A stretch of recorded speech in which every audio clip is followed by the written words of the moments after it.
Avery attempts to win converts to his newly founded religious cult. And lo, all things were revealed to me and stuff. Ready to convert yet? I think we'll wait until you actually get some teachings. Still, his religion does have one important advantage. It does? Sure. He's the prophet and the pestilence all rolled into one. His attempts at winning converts between the age of 7 and 100 having failed, Avery decided to attempt to convert his younger brother to his new cult. He explained the ritual of the sock, the significance of the sacred kiwi that resembles Patrick Stewart, the whole 9 yards. Alas, while children may sometimes be impressionable, they can also be uncompromisingly honest. You look like a lamp. Hey, Avery. You look almost normal. Yeah, I give up on trying to start a cult. I decided that religions are like any other fashion trend. They're cooler to follow than to start. I think you may have utterly missed the point of spirituality. Says you. I've been investigating some other fulfilling opportunities. Unfortunately, it seems Amway won't take you until you're 14.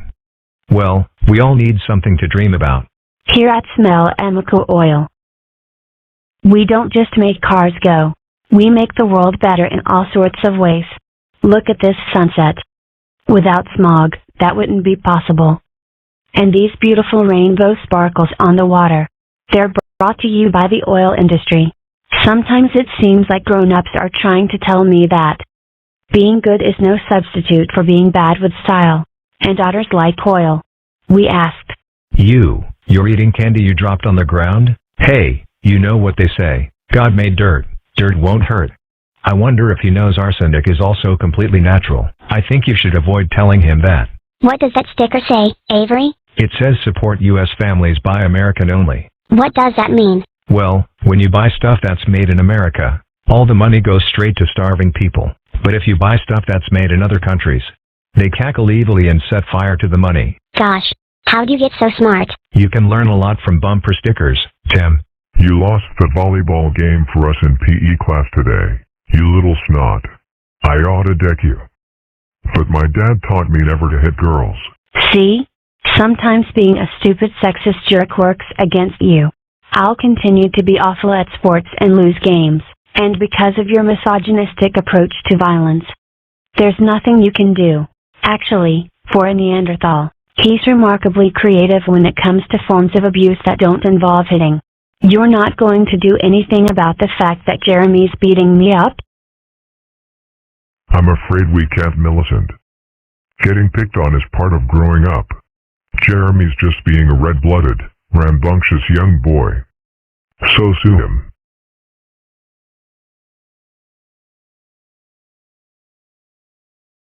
Mom, remember those back allowances you owe me? You're serious about wanting to sue this bully at your school. And I want you to be my lawyer, Mom. I think you have a screw loose. Didn't you ever get beaten up in school? Actually, no. Back then we had chivalry, so boys weren't allowed to hurt us. Of course, girls weren't allowed to talk much in class. And we had to wear skirts. Even in 20-degree weather, and, So how much do you think we should ask for?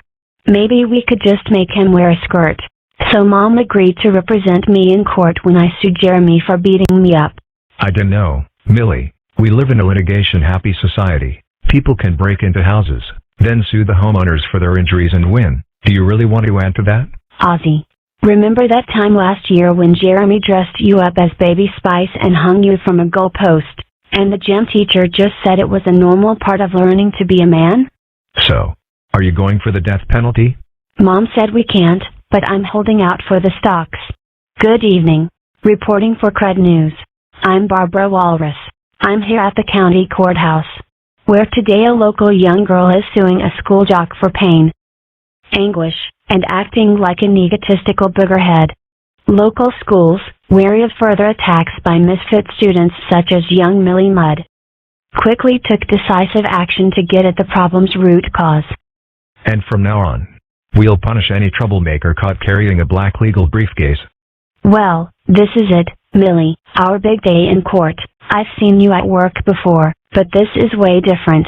I'm just excited to be involved in the grown-up way of solving a problem, with discussion instead of threats and insults. Excuse me, counselor. I hope your client realizes that her reckless lawsuit could easily cause my client to give her several weeks' worth of lunchtime. Swirlies. Boy, is adulthood going to be disappointing for you.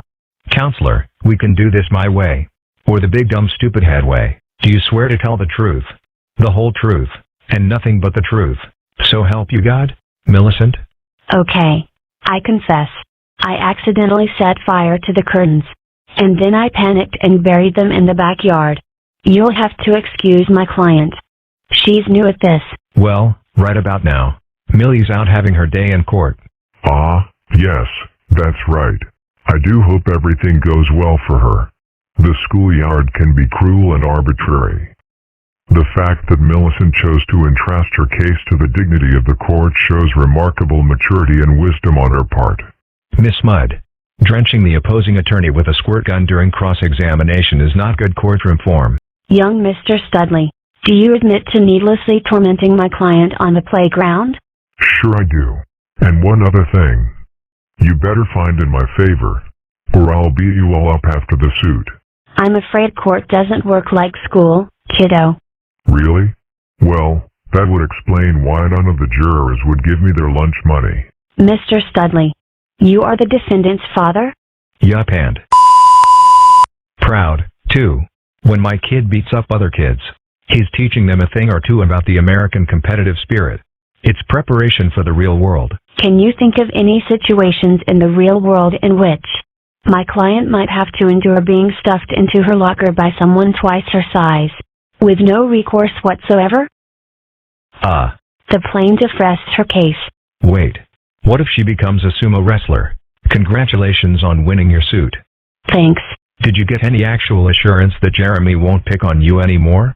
Well, no. But I did force him to pay back 4 months' worth of lunch money he borrowed. The assumption being that you'd actually spend it in increments spread out over 4 months? They must not know me very well. Hey, it looks like cloning is in the news again. Do you ever wonder about Felicia? I try not to. No, I mean, this cloning stuff started out with sheep. Do you suppose there might be clones of Felicia? In a manner of speaking. Eh? Hey, look.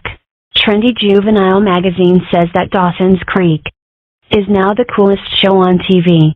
Oh, I always liked it the best. Me too. Me too. Totally, totally, totally. Oh. I think science is way behind the curve on this one. Ozzie and Millie. Bye, Simpson. Who? What a day.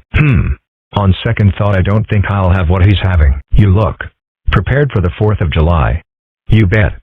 I'm going to celebrate Independence Day by exercising my all-American right to light off large, illegal explosives in a hazardous manner.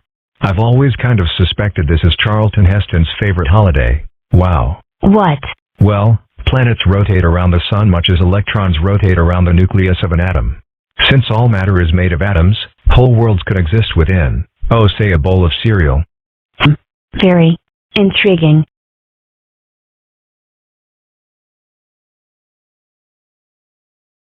Hello.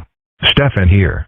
I regard it as my duty to see to the scientific accuracy in this strip since, nobody else around here can.